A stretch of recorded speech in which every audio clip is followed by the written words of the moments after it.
Okay, Assalamu alaikum, Brother Alaikum Sadek. Thank you for being with us today. Thank you. I'd like to ask you a few questions about your work. Can I ask how you first became involved in research and why you became interested in researching British Muslims? Sure. I mean, my interest in British Muslims really grew out of my personal study. That's been well over 10 years, 11 years actually, and that kind of developed into doing an MA in Islamic Studies, and then that then developed into a PhD, which I'm studying or researching for part-time at the University of Chester. Okay. What research are you working on at the moment? Well, my specific focus is looking at Islamic youth activism, how British Muslims, the second and third generation, got involved in different movements, groups and organisations over the last 20 years, and really what that meant in terms of how it changed their understandings of their faith, their practice of the faith, comparing that practice with their parents' generation, and then looking at the effect or the impact of Islamic movements specifically, because the way I look at it, there's been an evolution that's been caused both from changing internal dynamics as well as external factors such as international events.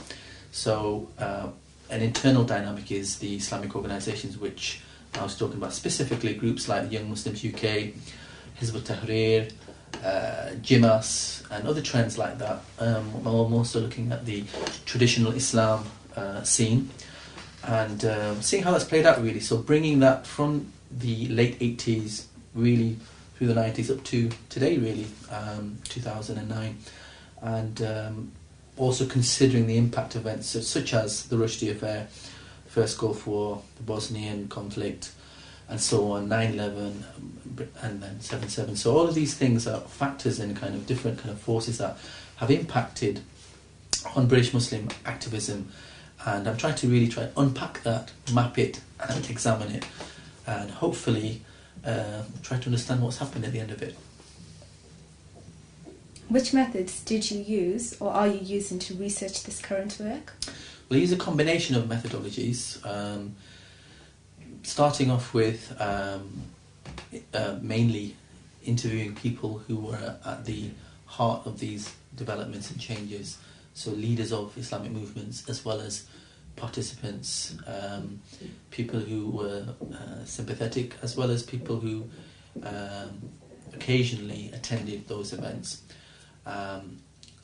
On top of that, I use the actual literature produced by the organisation, so the leaflets, flyers, booklets, books, magazines, and applying a discourse analysis method there, and as well as attending events of the different organisations as an observer myself, and also drawing upon existing research and analysing that and testing some of the kind of hypotheses and theories that have been put forward to explain this particular phenomena. And also I would draw upon my own personal reflections as a British Muslim person who's grown up during that period. So it's really about writing and researching about my peers and my friends and what I went through, because I did have some personal engagement with this particular topic. What has this research found so far? Hasn't finished yet, so it's ongoing, and so far I suppose the greatest thing I'd like to kind of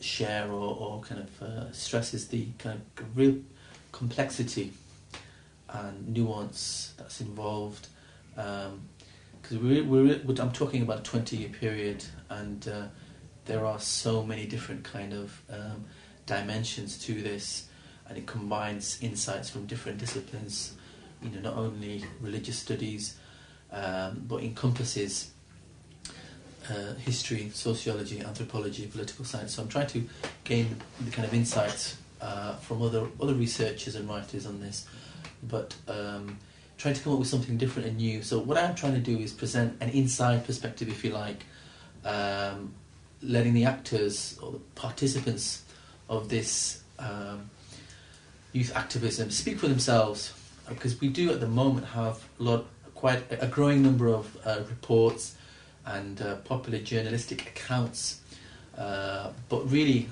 from an outside perspective and using methodologies and viewpoints which are not necessarily reflective of people who lived through it. So what I'm trying to say here is that, when I talk to people about the books that have been written about them, they say, well, we don't recognise this, or this person has written about us, they never actually spoke to us, or it's not really how it happened. So what I'm trying to do is actually get to the source of it and let the people who were there speak for themselves and give them a voice. And at the moment it's just very complicated. So so for example, in the 1990s, it's like the activist scene was a lot more clearer than it is now. Now it's very, very different, very diverse, and it's a very interesting thing. And it has I think for me that the significance of this research is that it's very, very topical, long before 7/7, and the whole kind of focus on British Muslim youth and the kind of problematising of it as a